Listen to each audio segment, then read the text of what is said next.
Numerous red cards, a Yeovil Town player's shattered dreams and dramatic late goals were among the works of a busy Saturday in the English Football League. On a day that Championship leaders Wolves stumbled to defeat and League One strugglers Bury ended a 2-month league goal drought. Here are 5 things you may have missed. Spare a thought for Bury fans going into their away game at Oxford United on Saturday, rooted to the bottom of the table.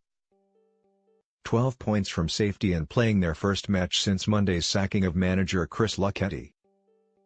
Quite often when your team wins you might raise a smile and celebrate in your own way, but Bury fans will be nothing short of ecstatic this evening. 1 goal down with 10 minutes to play, there were joyous scenes when George Miller, who resigned for the club on loan from Middlesbrough on Friday, levelled for the Shakers to score their first League One goal in over 15 hours.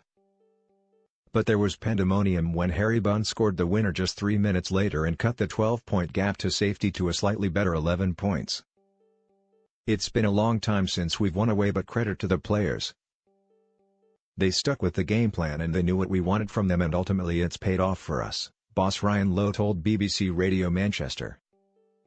George's was a scrappy finish and Bunny's come out and volleyed it in.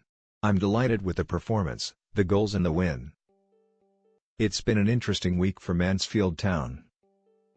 From the glamour of Manchester City boss Pep Guardiola being present at Field Mill for a scouting mission as Steve Evans' side took on Cardiff City in an FA Cup replay, to a hard-fought, heated win against Cheltenham Town on Saturday, with the score 1-1 in the lead-up to half-time. Cheltenham had Taylor Moore sent off for a foul on Danny Rose which sent tempers racing. Cheltenham boss Gary Johnson was then sent to the stands himself in the row that followed just before the break, before Cheltenham striker Mohamed Issa was stretchered off injured before the half-time whistle finally blew. Not to be outdone by Cheltenham being reduced to 10 men, Hayden White was himself dismissed in the second half for a bad tackle on Ilias Chatso-Theodorides. Both sides exchanged goals with the score 2-2 as the game entered its final 10 minutes, but there was still drama to come. The Ravens then went down to 9 men after Danny Wright saw red for violent conduct. Moments before CJ Hamilton scored a dramatic 94th-minute winner for Mansfield. It's fair to say it's not been the most disciplined month for Leeds United. Thomas Christiansen's side have picked up 2 red cards in January. Samuel Says against Newport County and Eunan O'Kane against Ipswich Town, in the lead-up to their game against Millwall. Ahead of the game, Captain Liam Cooper told BBC Radio Leeds, "We're not a horrible group, we're an honest group. They're not bad lads, but they will be the first to hold their hands up and admit they're in the wrong." Fast forward to Saturday and Cooper was sent off for a late challenge on George Saville after just 37 minutes as he picked up Leeds' 3rd red card in as many games. The misery for Leeds got even worse as they were undone by Jet Wallace's 92nd minute strike to lose 4-3. Seeing as we're on the theme of sendings off, poor old Otis Khan will be having a Saturday to forget.